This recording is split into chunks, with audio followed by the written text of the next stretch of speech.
Would you like to find out how Stephanie Banks learned to communicate with her mother through her mother's dementia? And would you like to know how communicating with a child's soul can help you with your relationship with your child? And you can find out the issues that your child is having and how to help your child. And she can do the same thing for animals. And would you like to find out how each of us can learn to channel? Yes, indeed. You can learn to channel, and how we can discern if the information coming through is good information or negative information and which to believe. I mean, this is a wonderful interview. Come join us. Heartfelt, many blessings. Hi there, and welcome to the Grief and Rebirth podcast. I'm your host, author and trauma survivor Irene Weinberg, here to encourage you wherever you are in your healing journey. In each episode, I chat with incredible grief and trauma specialists, healers, mediums, and celebs, as well as remarkable people who have inspiring healing stories to share. If you're looking for a podcast that's both uplifting and inspiring, you've found it. Let us help you find your joy in life.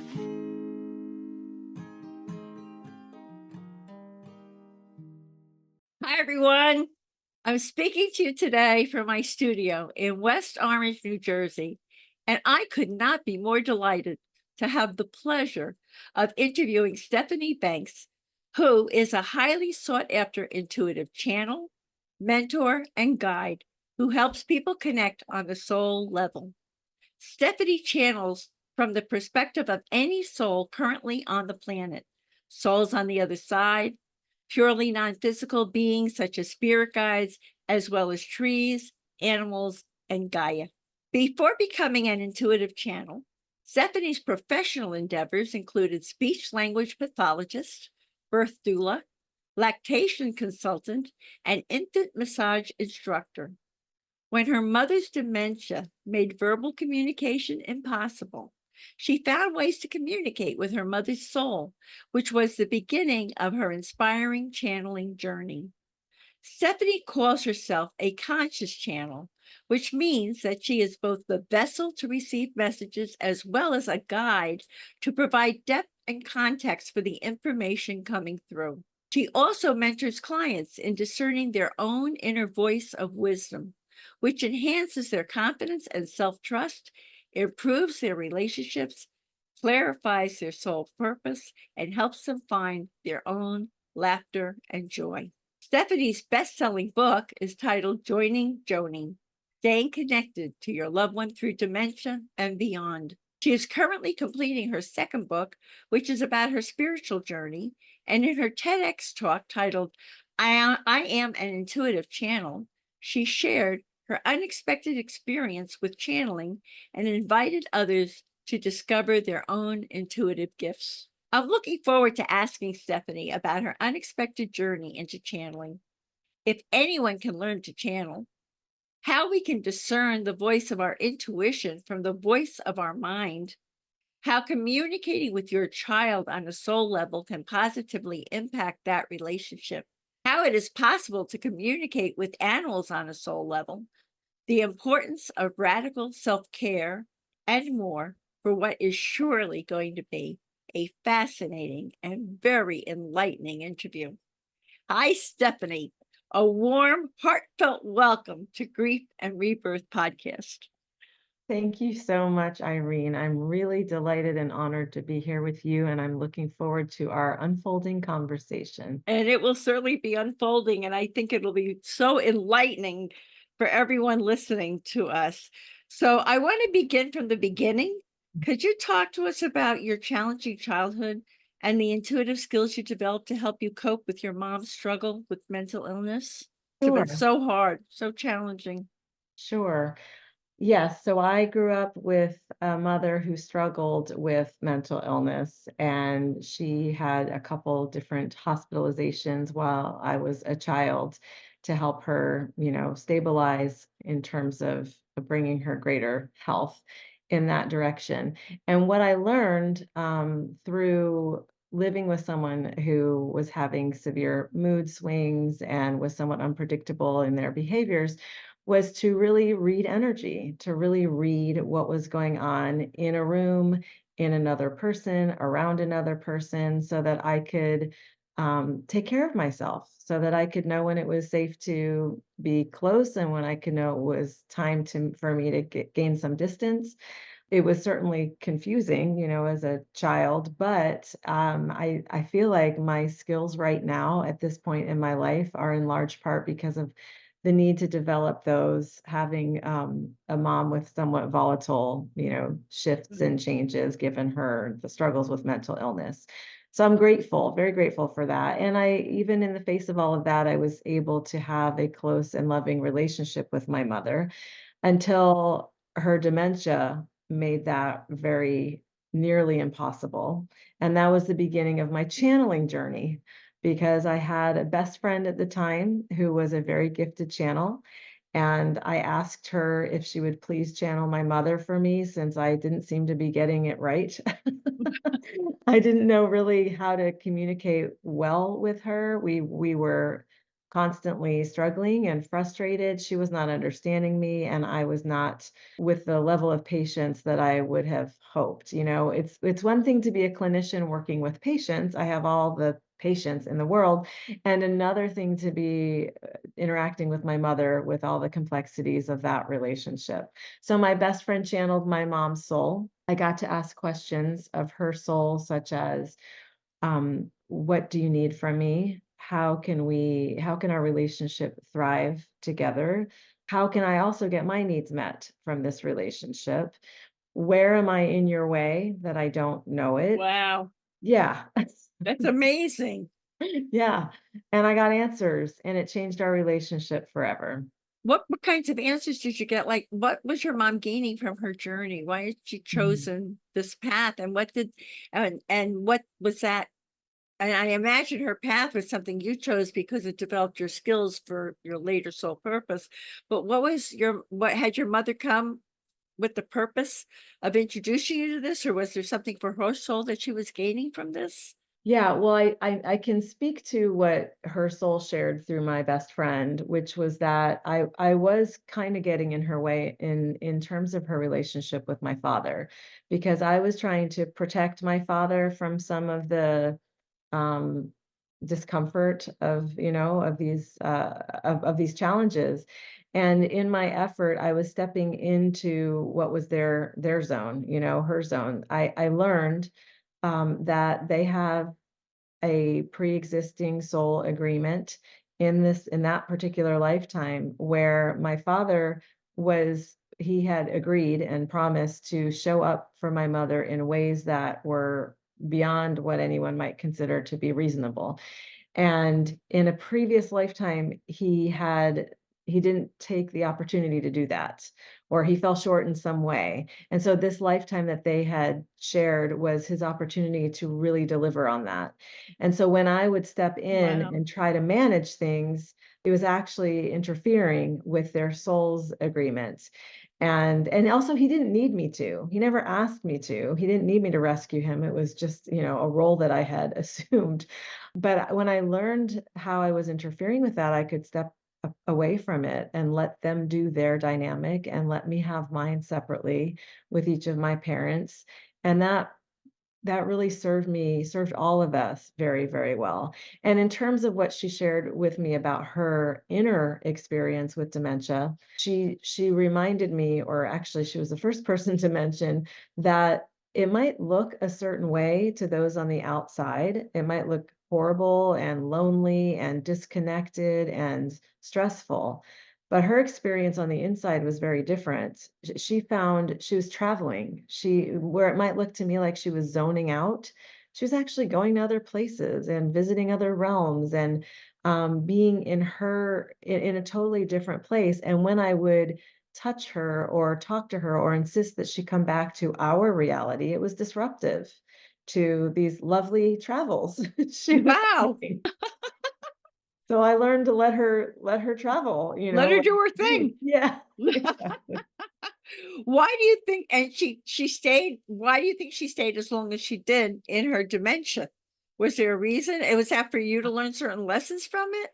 Gosh, I still sometimes wonder that. You know? But what I've gotten from her is that there was still so much love to be experienced from this dimension. And even though might have been bedbound or non-communicative or not apparently not interacting with her physical environment, she was gaining so much love, attention, affection, exchange with her family and loved ones.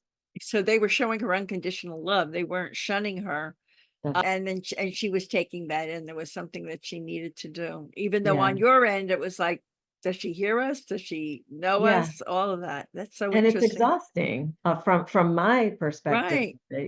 to yeah, it's the process, the journey, especially for our family because her dementia was 15 years long. Oh my gosh, Yeah, Stephanie. I Oh know. my gosh. Yes. Oh my gosh. So it was particularly trying. When we plan these things on the other side, time doesn't mean anything. I think sometimes that's why things get screwed up. I Yes. understand over here, right? So you learned though to stay connected to your mother's soul through when her dementia made verbal communication impossible, and you've received signs from her since she transitioned. Could you share that with us? I'm sure everybody would love to hear about that. Oh, absolutely. It's the most fun part. She passed 11 years ago, and when she was like, right after her passing, a male red cardinal started to come to my son's bedroom window every day.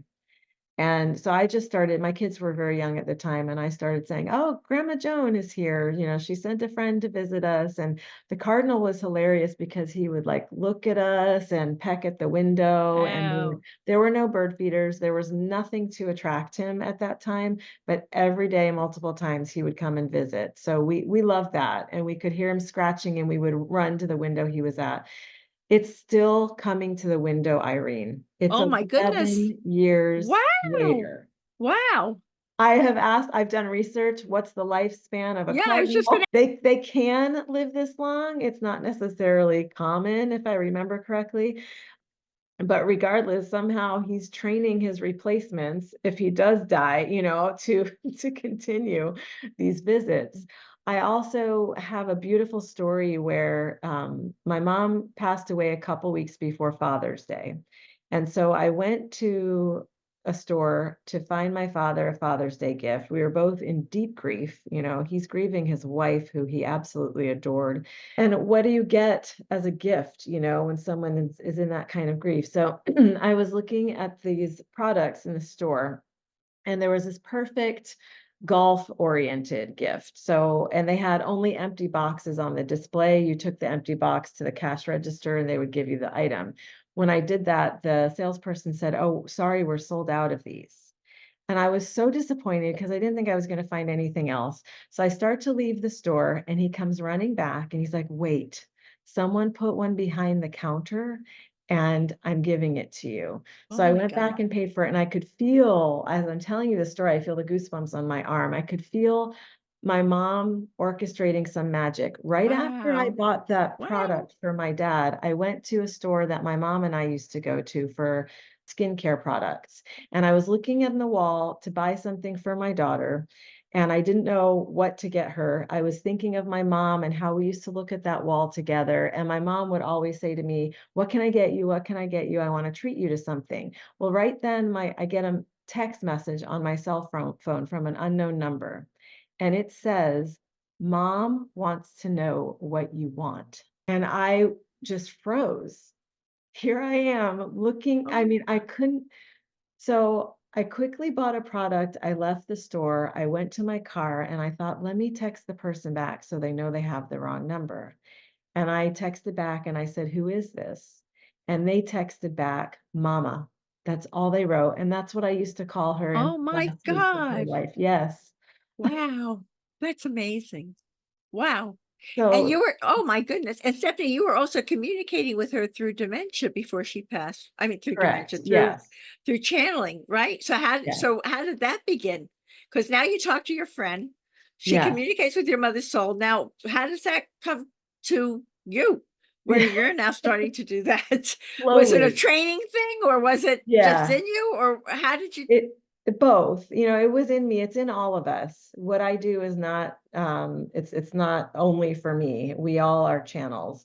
But it took me some years before I started to trust that I was able to make this kind of connection on my own. And yes, I sought training. I went to classes taught by a world-renowned psychic medium. I went to classes taught by a local intuitive channel who was very gifted. And of course, my best friend was mentoring me as well. So I did a deep dive, and I really devoted myself to practice and got really, really good at it and started to trust what was coming through. And now I do it professionally.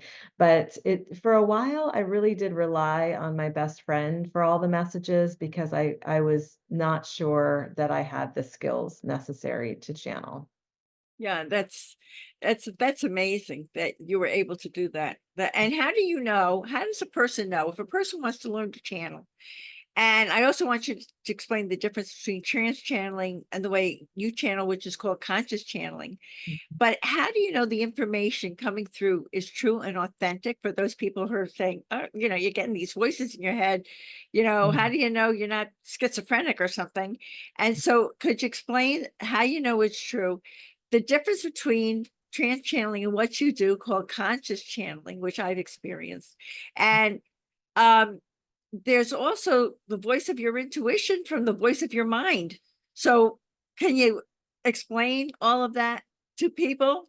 I'll try to keep track of all those. Yes. One at a Um, time. So how do you know the information coming through to you is true and authentic? Okay. So I would say this, most of us know when we are in a friendship or a relationship that is authentic, right? We can feel it. We can feel the intention and the goodwill of the other. We can feel that it's a safe place to be. And when it's not there, we can feel that. And so it's the same thing with channeling. If messages are coming through and they make one feel open and warm and leaned in and trusting and held and seen, I would absolutely put that in the category of authentic information.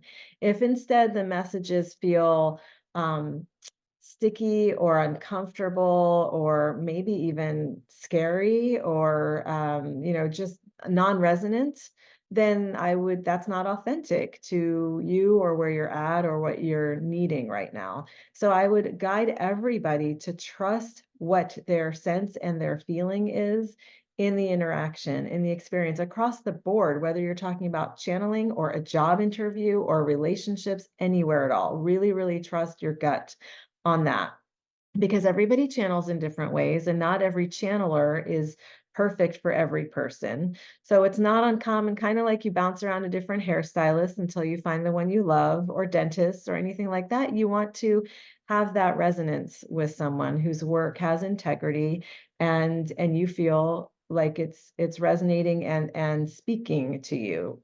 So that's what I would say about the authenticity of it.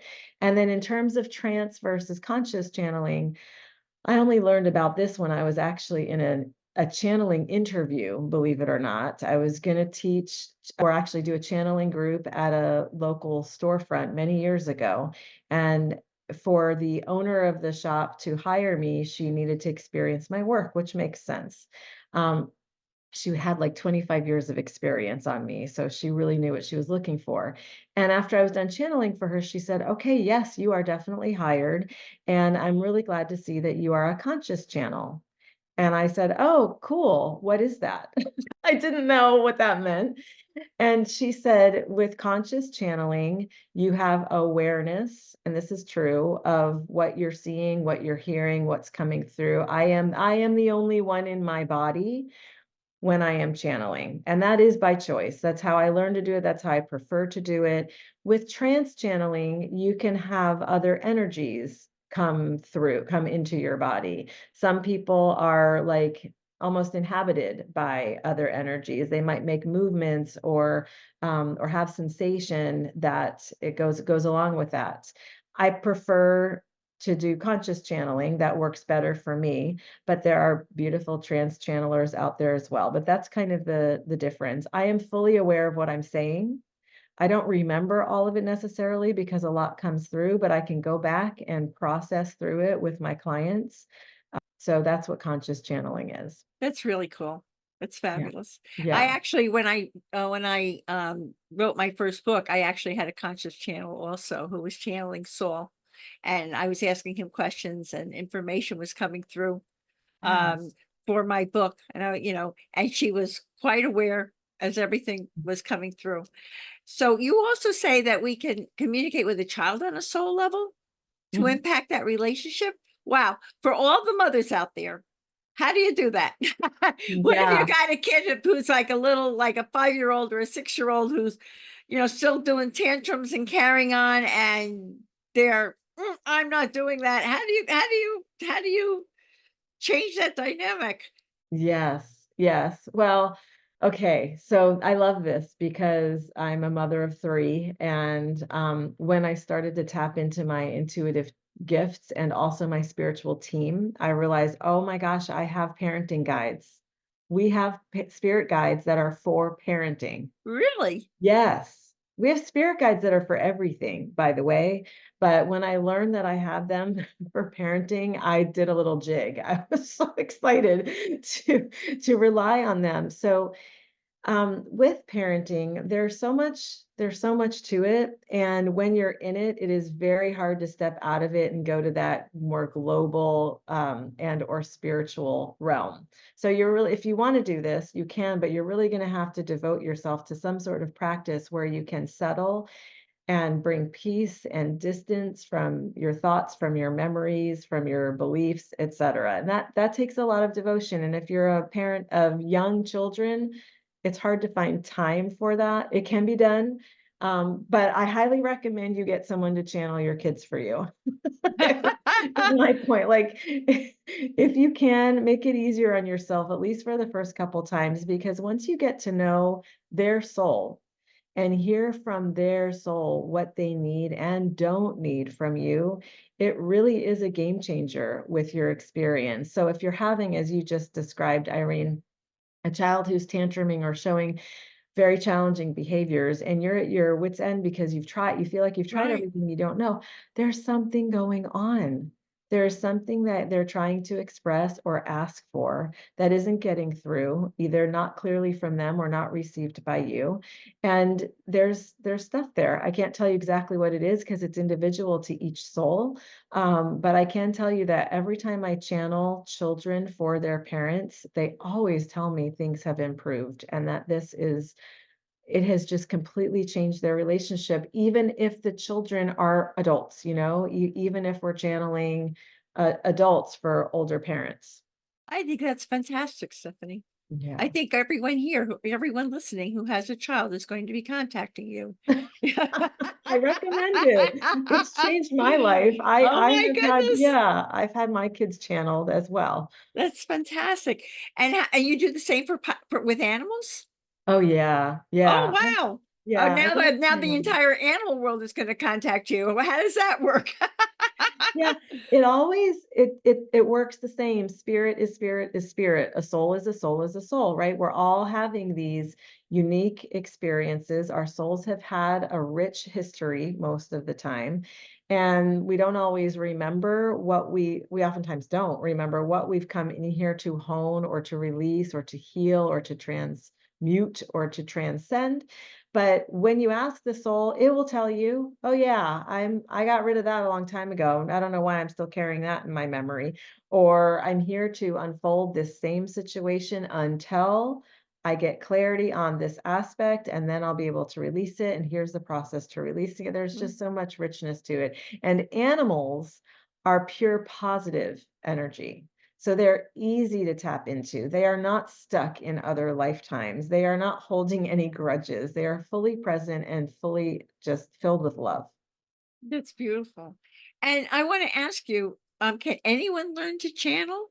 And I know you use a tool called a pendulum, which I also use a pendulum to connect with my husband and my mother and all that. I've learned how to do that. So can you tell everyone Can anyone learn to channel? Tell us about this tool called the pendulum that helps you to channel. And tell us how you teach people to use a pendulum because you have classes or something that you can help people. Tell us about that. Yes, yes. Yes, anyone can learn to channel. I have been teaching now for years, and I have not found a single class participant that could not learn to channel. So Really? I'll be saying that constantly, that anyone can, and we're all meant to. It's our birthright. And the task is to be a clear channel and to be a clear channel of the highest vibrational loving energy, because you can channel all sorts of things. You can go on your social media feed and you can channel density and strife and suffering and junk, and humanity really seems to do a lot of that, but we're actually divine beings and we're meant to be aligned with that high vibrational, loving, divine energy. So you can learn that. And one of the ways that I first learned to channel was with a pendulum. And a pendulum is simply a tool that you can use to to get yes and no answers to questions that you have.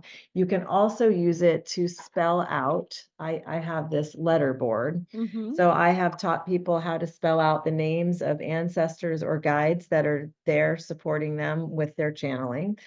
You can ask open-ended questions and get words spelled out for you in response. I just find that as a tool, it's a really beautiful way to show yourself that, yeah, spirit really is there. It really is moving through you. It really can assist your pendulum in guiding you in certain with certain answers that are important for you to ask. So, but having said that, not everybody loves the pendulum. It's not everybody's tool. It's just a great starting place. And I do have a recorded class on my website called Learn to Use and Love Your Pendulum. That's beautiful. And what do you say to people? Because I've had this experience where I can pick up the pendulum. My husband has his own special "I love you" sign that he gives me, and somebody said to me, "Oh, you're moving that because you want him to do that. You're fooling around with that, or you're because you want a certain thing. That's the answer that's coming through, or that's what's going on." What do you say to people about that? I say, "No, I'm just holding it. It's not," but they said, "But your Mhm. intention, it's giving you what you want or something." How do Yeah. you respond to that? Well, here's the thing. We're influencing everything and everyone all the time, period. Whether it's a pendulum or a person or a pet or a plant.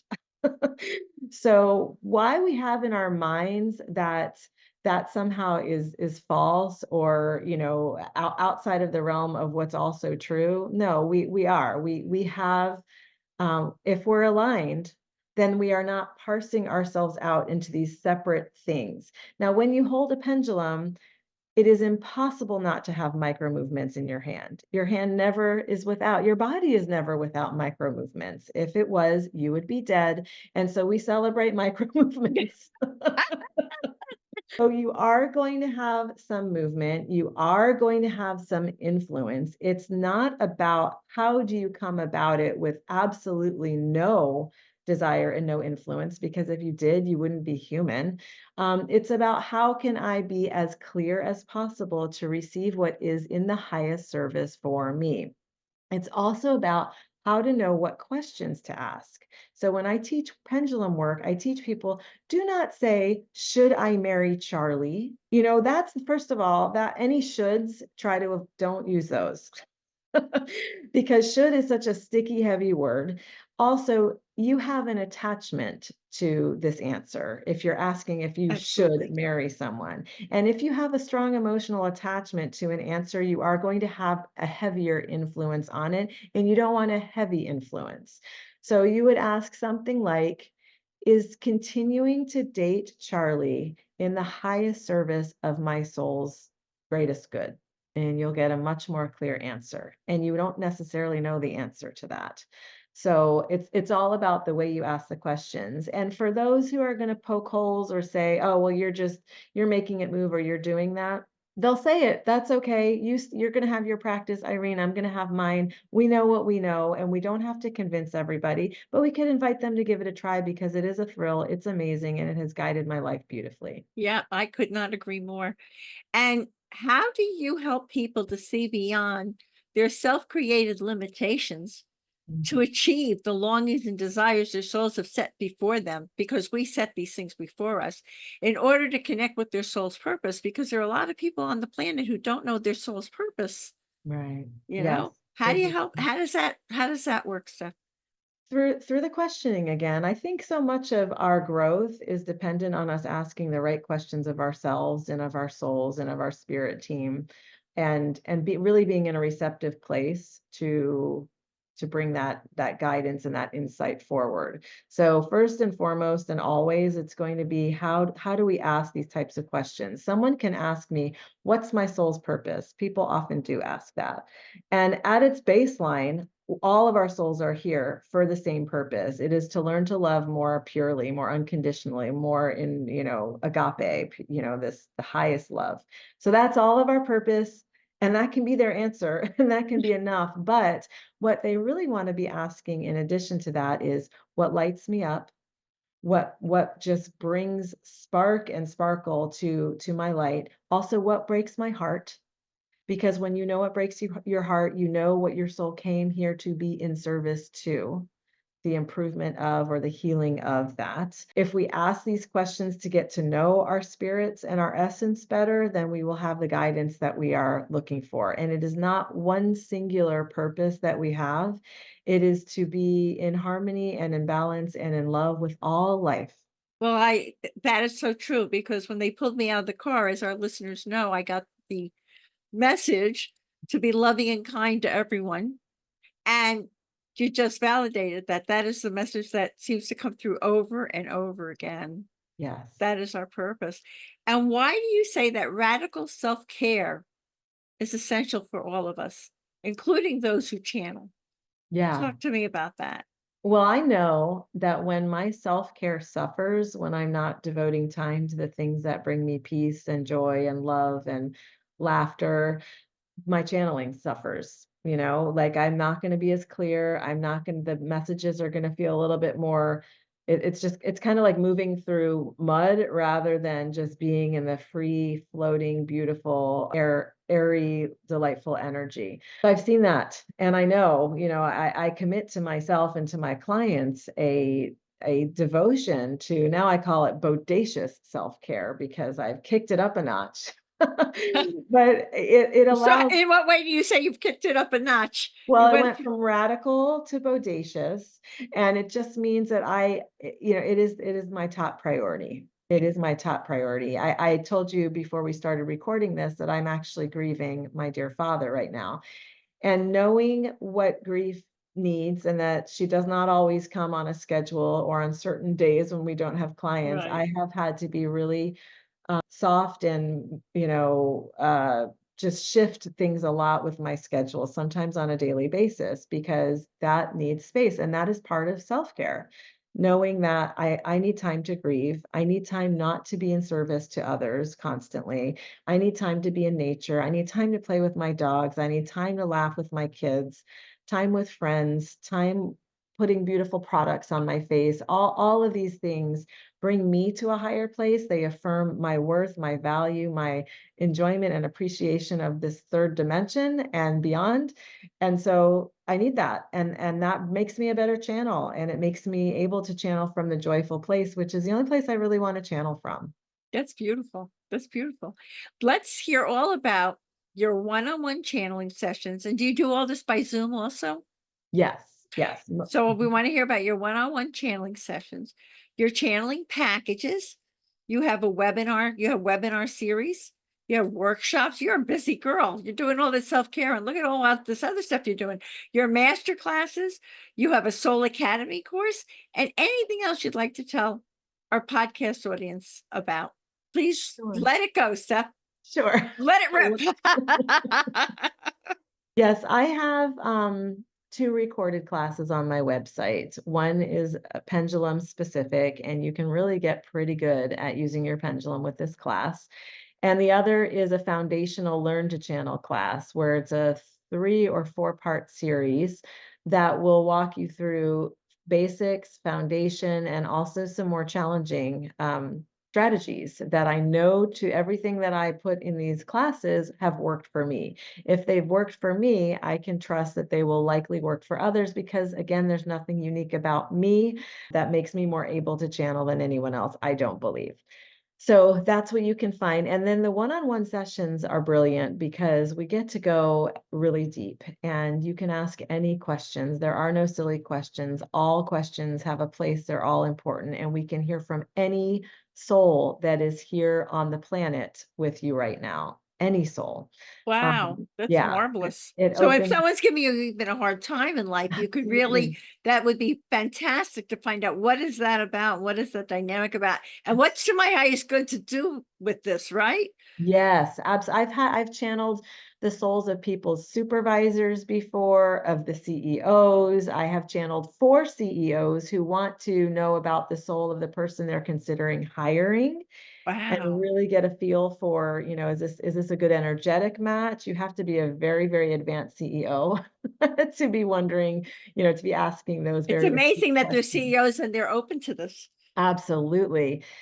Yes, and so there's endless directions that we can take this. I channel for couples, couples that want to understand their soul agreements better, couples that are contemplating consciously uncoupling and want to know if this is in service to their souls connections with each other. Of course, parents, it's endless what you can tune into. So we can go anywhere you want to go in a private session.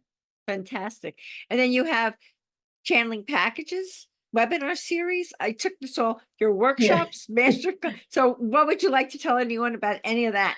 Yes. So the channeling packages are basically a discount of a 3-month continuation. So individual channeling sessions give people a flavor for what's possible in making changes and a deeper understanding of the souls in their lives or their own soul, super important, and or their spirit team who very much always want to be in contact and communication with us.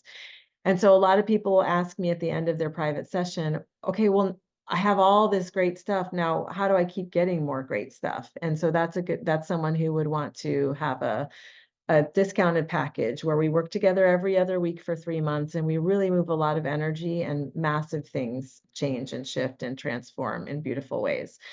And then in terms of my master classes, because of my grief, I have paused that for a little bit, but I'll be offering another one of those in the next few months, and I'll be posting everything on my website when that's ready. And that's basically a curated group of people who meet on Zoom, who are all pretty much in similar places in their spiritual journeys and their open-minded and open-heartedness and want to learn to take that further. That's beautiful. And your Soul Academy courses? I'm not doing Soul Academy anymore, so we'll have to Okay. strike that from the record. Okay. So delete Soul Academy courses. Okay. And you say that each of us has the capacity and responsibility to heal ourselves, Mm, and that healing comes from within each of us. Can you explain that to our audience? Because there yeah. are a lot of people in a lot of pain for a lot of reasons out there. Yeah. Well, I'm not saying that people are the cause of their own pain. So I really want to distinguish. There's no blame here. There's no finger pointing. There's no saying, well, you caused this, so you fix it.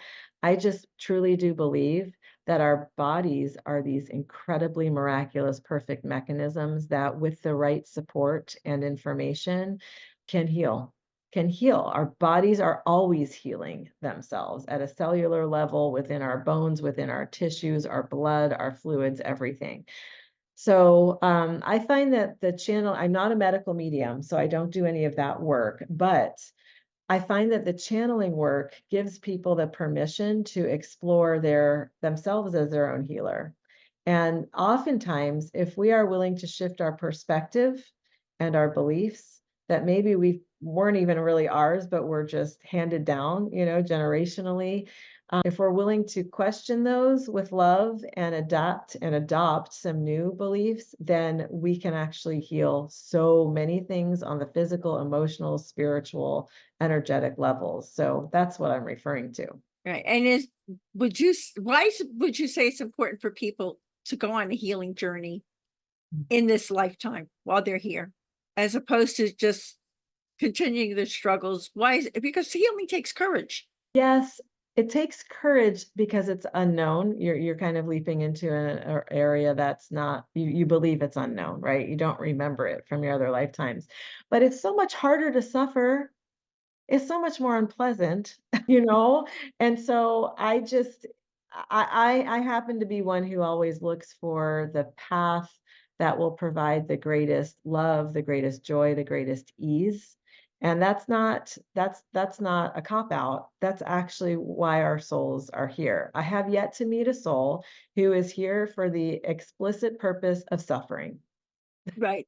The That's wrong. suffering comes into their lives to motivate them to go towards healing, would you Yes, it's a say? contrast. We get to see what it is that's unpleasant so we can move towards that which feels better and maybe even pleasant. And what is Stephanie's tip for finding joy in life? My joy comes from meaningful relationships with friends, with family, with animals, with plants, and my joy comes from nature. It's beautiful. Stephanie, I want to thank you for taking us into this amazing world of intuitive channeling because it's such an incredible, vital tool for soul level connection and healing. And I also want to thank you from my heart, truly, for bringing your wealth of experience and insights to us today. This has been a wonderfully enlightening interview. As I Same. like to say, oh, you're so welcome. So my pleasure. As I like to say, to be continued. And thank you again. So many blessings. Thank you, Irene. I've had a wonderful time talking with you. You are an amazing soul. Oh, thank you so much. We have to talk more about that. Thank you. And as I say to everyone, many blessings, to be continued. Thank you, Stephanie. Thanks for tuning in to Grief and Rebirth. Remember, you can dive deeper into everything we've discussed by checking out the show notes and all past episodes at ireneweinberg.com. Don't forget to follow us on social media at Irene S. Weinberg on Instagram, Facebook, TikTok, and wherever you love to hang out online. Plus, we're on YouTube, so be sure to subscribe and never miss a video. For those of you listening, you'll find links to my 2 books, Good to the Last Drop and They Serve Bagels in Heaven, in the show notes. And if you're watching on YouTube, you can see those books listed right above, so don't miss out. And here comes a special treat. If you sign up for Audible as a first-time user using my link, which you can find in the show notes, you can get They Serve Bagels in Heaven for free. And finally, people often ask me what I read, what I use, and what I recommend for healing and self-care. So I've carefully curated a compilation of those items to share with you. You can head over to kit.co/grief and rebirth to check them out. Thanks again for tuning in, and until next time, many blessings.